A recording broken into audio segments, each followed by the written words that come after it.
পর্যায়ে কিছু কথা বলার লাগে অভিনন্দন জানাইলাম। আমরা সাবেক উপজেলা চেয়ারম্যান সাহেব আমরা আলেক প্রশাসন লোকের দীর্ঘদিনের তার রাজনৈতিক ব্যবসায়িক সহযোদ্ধা জনাব কামাল চেয়ারম্যান সাহেব। আসসালামু আলাইকুম রহমতুল্লাহ।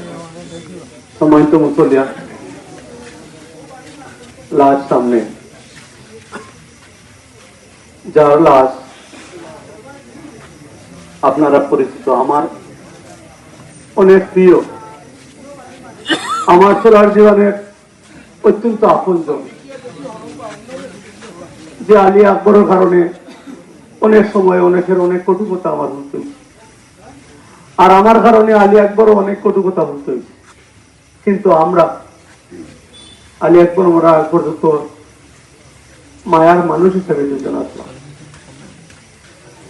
আজকে আলী আকবর সম্বন্ধে চেয়ারম্যান সাহেব দেখান কইস, কিন্তু আমি মনে করি আলী আকবরের তুলনা শুধু আলী আকবর, কারণ আলী আকবর এমন কোনো কাজ নাই যে আলী আকবরে কইলে আলী আকবর এটা সম্পাদন করছেন না।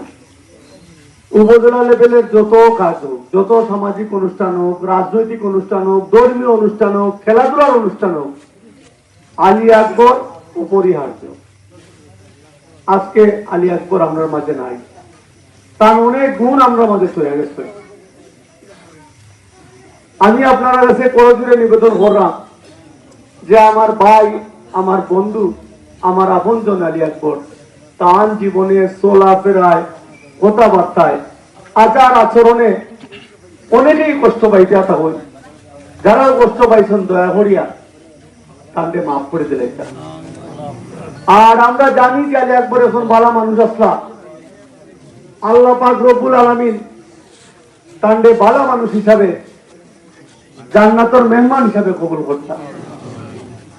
তান উত্তরসূরি তান মেয়েরা আসে, আর তার বড় ভাইয়ান আসো, আমরা আছি লেনদেনের ব্যাপারে আমার লিডারে কইলাম। কিন্তু আমি যেটা কইয়া আলী আকবর সামাজিক কাজের উপরে ভিত্তি করে যদি কেউ কিছু পাইয়া থাকেন দয়া করি আপনারা মাফ করে দিলে, এটা আমার মনের এটা বাসনা। আলী আকবর মানুষের অনেক উপকার করছে, অনেক মানুষকে সাহায্য করছে, এটা তুলনা করা যায় না।